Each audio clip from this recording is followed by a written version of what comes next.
सम्मानित मुख्यमंत्री जी, अपने वचन पर दृढ़ रहिए। हम लोग वचनबद्ध हैं। इस मुद्दे पर सर्वसम्मति है बिहार की विधानसभा की, और किसी भी हालत में इस काम के लिए आप आगे बढ़िएगा तो किसी भी संकट का सामना करने में राष्ट्रीय जनता दल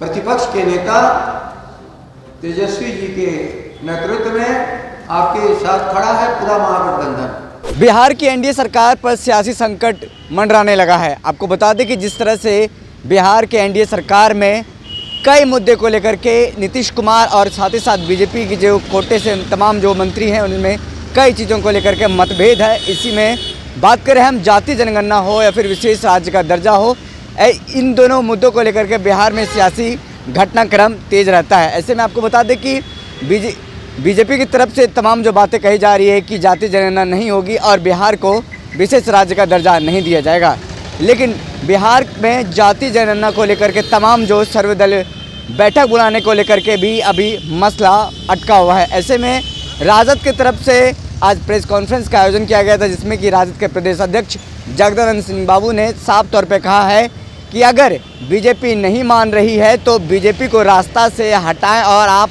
हमारे साथ आएँ।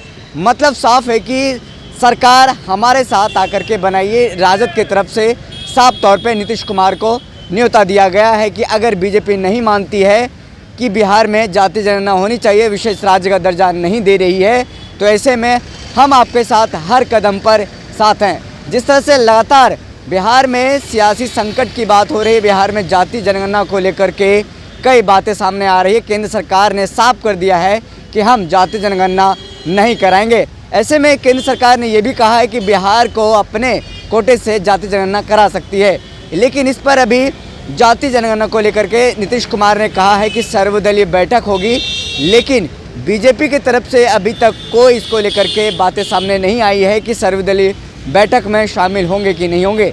इसको लेकर के राजद कड़ा रुख अख्तियार कर रही है और साथ ही साथ नीतीश कुमार को न्योता दे रही है कि आप हमारे साथ आकर के सरकार बनाइए, हम पलटू राम नहीं हैं। तो सबसे पहले सुनिए क्या कुछ कह रहे हैं राजद के प्रदेश अध्यक्ष जगदानंद बाबू। की जातीय गणना हो, थोड़ी सी एक समस्या उठी थी। जातीय गणना जब बात उठ रही थी, शुरुआत में बात नहीं माना गया, लेकिन फिर गणना हुई। आर्थिक, सामाजिक पिछड़ापन, ये सारी जनगणना के आधार बना करके हुई, लेकिन उसे गलत मान करके या सही है या गलत कभी देश के सामने उसको प्रस्तुत नहीं किया गया। इसलिए हम किसी सरकार को ऐसी जगह पर उसको परेशानी खड़ा करने के लिए मांग नहीं करते हैं। और जहां तक रहा है बिहार का,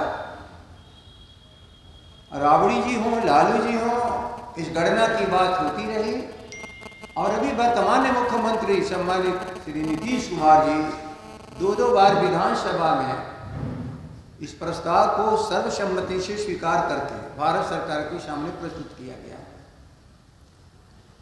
भारत सरकार आनाकानी के बाद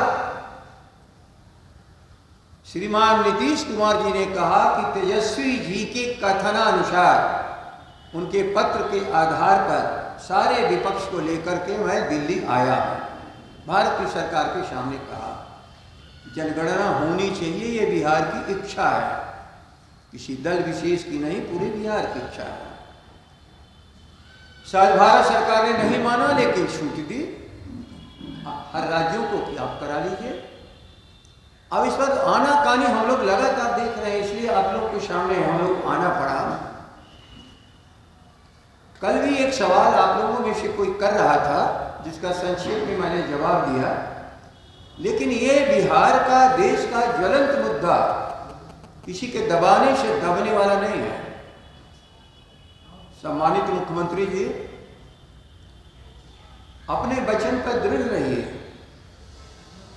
हम लोग वचनबद्ध हैं। इस मुद्दे पर सर्वसम्मति है बिहार की विधानसभा की, और किसी भी हालत में इस काम के लिए आप आगे बढ़िएगा तो किसी भी संकट का सामना करने में राष्ट्रीय जनता दल प्रतिपक्ष के नेता तेजस्वी जी के नेतृत्व में आपके साथ खड़ा है पूरा महागठबंधन, क्योंकि महागठबंधन की तरफ से लगातार ये मांग आ रही है और भारत के सभी दलों की तरफ से ये मांग है।